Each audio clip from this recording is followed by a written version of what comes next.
আজকের ভৌতিক ছায়া চ্যানেলের পক্ষ থেকে রয়েছে ভালোবাসার শ্রদ্ধার সম্মানের একটি গল্প। গল্পটির নাম প্রাপ্তি। গল্পটি সরজিৎ ঘোষের লেখা। গল্প পাঠে আমি অঞ্জলি। ট্রেনে ফিরছিলাম, গিয়েছিলাম মেয়ের বিয়ের জন্য গয়না কিনতে। সঙ্গে আমার মেয়েও গিয়েছিল। সামনের মাসেই আমার ছোট মেয়ের বিয়ে। আমার অবশ্য 2 মেয়ে। বড় মেয়ের বিয়ে হয়েছে, তাও প্রায় 7 বছর হয়ে গেল। বছর 2 হলো আমিও রিটায়ার করেছি। ছোট মেয়ের ইচ্ছে বিয়ের সমস্ত গয়না কলকাতা থেকে কিনবে, আর আমাকে সঙ্গে যেতে হবে। আমি তবুও বললাম, আমি কি গয়নার কি বুঝি বলতো, তোর মাকে নিয়ে যা। আমার কথা শুনে ছোট মেয়ে বলল, তোমাকে যেতেই হবে, তুমি বোঝো আর নাই বোঝো, আমি কোনো কথা শুনবো না। তবে এ ব্যাপারে আমার বড় মেয়ে অনেক আগে থেকেই বলেছিল, বোনের জন্য সমস্ত গয়না কলকাতা থেকেই নিও, তাহলে আমিও যেতে পারবো তোমাদের সাথে। আমার বড় মেয়ের বিয়ে হয়েছে বালিগঞ্জে। আমি আর আমার ছোট মেয়ে তাই আগের দিন সন্ধ্যায় চলে এসেছিলাম বড় মেয়ের বাড়িতে। দুপুরে খাওয়া দাওয়া সেরে 2 মেয়েকে নিয়ে বেরিয়েছিলাম কেনাকাটা করতে। প্রথমে গড়িয়াহাট গিয়ে বিয়ের বেনারসিটা কেনা হয়, তারপর ওখান থেকে চলে যাই পিসি চন্দ্র জুয়েলার্সে। গয়নাগাটি কেনাকাটা করে দোকান থেকে যখন বের হলাম তখন 8:30 বেজে গেছে। বড় মেয়ে ওর বাড়ির দিকে রওনা দিল। আমি আর ছোট মেয়ে ওখান থেকে ট্যাক্সি করে হাওড়া চলে আসি। হাওড়ায় এসে দেখি 9:42 ট্রেনটা বেরিয়ে গেছে। পরের ট্রেন 10:10। ওয়েট করা ছাড়া উপায় নেই। রাত তখন অনেকটাই হয়ে গেছে। যাই হোক, 10:10 ট্রেনটা ধরি। ট্রেনের মাঝামাঝি একটা জেনারেল কামরায় উঠি। যখন ট্রেনে উঠি তখন ভালোই লোকজন ছিল। যাব 1 ঘন্টার বেশি রাস্তা, কর্ডলাইন বর্ধমান লোকাল। আস্তে আস্তে ভিড়টা কমতে লাগলো। একটার পর একটা স্টেশন যত আসছে ততই কামরা ফাঁকা হতে লাগলো। অনেকক্ষণ থেকে লক্ষ্য করছি কিছুটা দূরে বসে আছে 2টি ছেলে। তার মধ্যে একজনের পেশিবহুল তাকড়াই চেহারা, বয়স 30-35 হবে, গুন্ডা টাইপের দেখতে, হাতে একটা বালা, মুখে রুমালটা বেঁধে রেখেছে, আমাদের দিকে বারবার তাকাচ্ছে। এই তাকানোটা আমার ঠিক ভালো ঠেকছিল না। ট্রেনের কামরা যখন ফাঁকা হয়ে গেল তারপর থেকে ভয়টা আরো বেশি করতে লাগলো। ওদের তাকানো দেখে আমার কেমন যেন সন্দেহ হতে লাগলো। গয়নার ব্যাগটা আমি কোলের ওপর রেখে চেপে ধরে বসে আছি। মনে মনে আমি সাহস দেখানোর চেষ্টা করছি, ওদেরকে বুঝিয়ে দিতে হবে আমি ভয় পাই না। এদিকে আমার মেয়েও পাশে বসে আছে। আমার মেয়েও ব্যাপারটা বুঝতে পেরে আমাকে ফিসফিস করে বলল, বাবা, খুব একটা ভালো দেখছি না, ভয় করছে ভীষণ। দিদির কথা শুনলেই ভালো হতো। দিদি আজকের দিনটা থেকে যেতে বলেছিল, আর তুমি শুনলে না। চলো পরের কামরায় চলে যাই, এই কামরাতে একটাও লোক নেই, প্রাণে বাঁচতে পারবো না না হলে। মেয়েকে ভরসা দিয়ে বললাম, তাই করতে হবে, পরের স্টেশনটা আসতে দে, ভয় পাস না, মনের সাহস রাখ। হঠাৎ করেই ট্রেনটা সিগন্যাল না পেয়ে মাঝখানে দাঁড়িয়ে গেল। ধু ধু মাঠ, কেউ কোথাও নেই, চারিদিক অন্ধকার। এদিকে আমার কাছে 10 লাখ টাকার মতো গয়না, বিয়ের দামি দামি শাড়ি। মনের ভিতর যে কি হচ্ছে বলে বোঝাতে পারবো না। তারপর দেখি ওই 2টি ছেলের মধ্যে ওই মোটা সোটা চেহারার ছেলেটি উঠে দাঁড়িয়ে আমার দিকেই তখন এগিয়ে আসে। আমাদের কামরায় একটা লোকও নেই যে আমাদের সাহায্য করতে পারে। আমার মেয়ে ততক্ষণে ভয়ে জড়ো হয়ে আমার গা ঘেঁষে এসে বসেছে।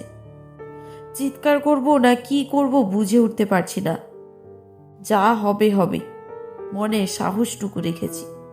তারপর ছেলেটি গুটি গুটি পায়ে এগিয়ে এসে আমার পা দুটো ছুঁয়ে প্রণাম করে বলে, স্যার চিনতে পারছেন?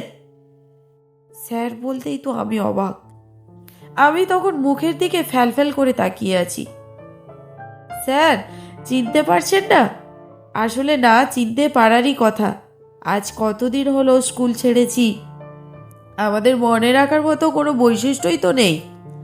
তবে স্যার, একটু মনে করুন, আমাকে চিনতে পারবেন হয়তো। আমার ডাকনাম গদাই। আপনি গদা বলে ডাকতেন। গদা? গদা মানে তুই সেই গদাই? দেখেছো কি কাণ্ড! একদম চিনতে পারিনি। আমি স্যার আপনাকে দেখেই চিনতে পেরেছি। তখন অনেক লোকজন ছিল বলে কাছে আসতে পারিনি। আপনাকে কি করে ভুলি স্যার? স্যার, মনে আছে আমি একটা খুব খারাপ কাজ করেছিলাম। দিনুর ব্যাগ থেকে একদিন 10 টাকা চুরি করেছিলাম।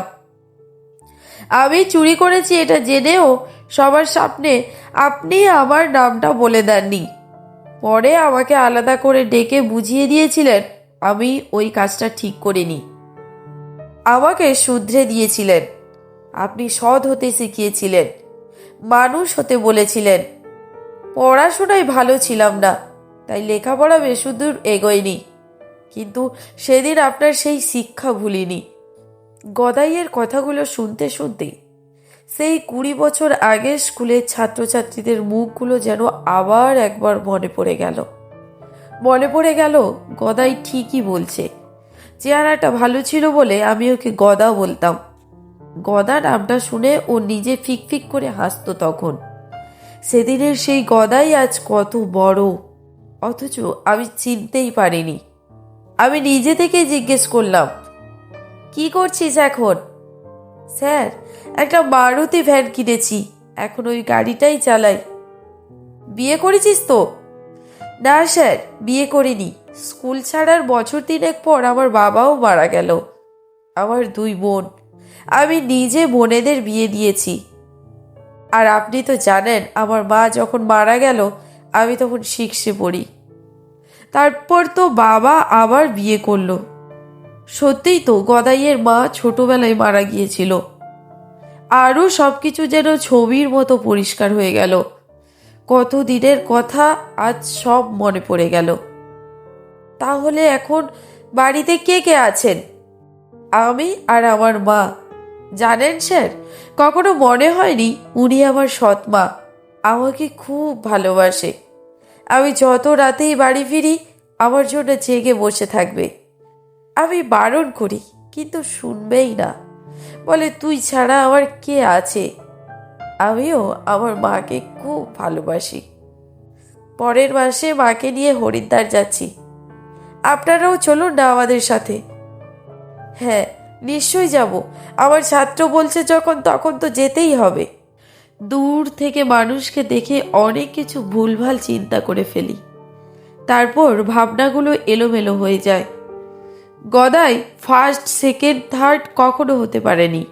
1 থেকে 10-এর মধ্যেও আসতে পারেনি। তার দায়িত্ববোধ, কর্তব্যবোধ, শ্রদ্ধা, সম্মান, মায়ের প্রতি ভালোবাসায় প্রথম সারির অনেক ছেলেকেই ফেলে পিছনে ফেলে সামনে এগিয়েছে। সব শিক্ষা কি বইয়ের পাতায় থাকে?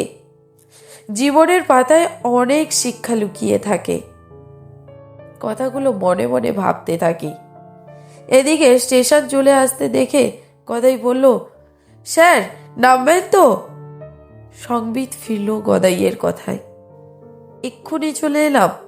তোর সাথে কথা বলতে বলতে বুঝতেই পারিনি সময় কিভাবে কেটে গেল। স্যার, ভারী ব্যাগটা আমার হাতে দিন, আমি নিচ্ছি ওঠা। ট্রেন থেকে নামি, বাড়ি 8-10 মিনিটের হাঁটা পথ, তো হেঁটেই চলে যাব আমরা। গদাই বলল, স্যার 2 মিনিট দাঁড়ান, স্টেশনের কাছে আমার গাড়ি রাখা আছে, আমি বাড়ি পৌঁছে দেব আপনাদের। না না, হেঁটেই চলে যাব। না স্যার, আমার গাড়ি থাকতে হাঁটবেন কেন? ভয় ভীতি দূরে সরে গিয়ে মনের ভিতর এক অন্যরকম আনন্দ হচ্ছে তখন। তারপর গদাই বাড়ি পর্যন্ত আমাদের পৌঁছে দিল। বাড়িতে ভিতরে আসার কথা বলতে গদাই বলল, স্যার বাড়ি তো দেখে গেলাম, পরে একদিন আসবো। গদাই গাড়িতে স্টার্ট দিতে শুরু করেছে। ঠিক সে সময় আমার ছোট মেয়ে বলল, দাদা একটু দাঁড়াও। তারপর বাড়ির ভেতর থেকে বিয়ের কার্ডটা নিয়ে এসে গদাইয়ের হাতে ধরিয়ে দিয়ে বলল, বিয়ের দিন সকাল থেকেই চলে এসো, আর কাকিমাকে সঙ্গে নিয়েই এসো। তোমার মতো আমার একটা দাদা থাকলে আমার আর চিন্তা কি।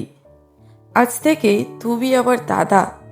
দাদা ডাক শুনে গদাই যে কতটা খুশি, সেই খুশির ছাপ ফুটে উঠল গদাইয়ের চোখে মুখে।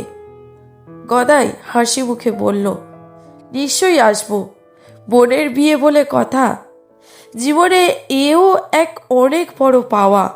এমন সৌভাগ্য কতজনের হয়। পড়াশোনায় হয়তো গদাই ভালো ছিল না, জীবনাচরণের শিক্ষায় সে শিক্ষিত।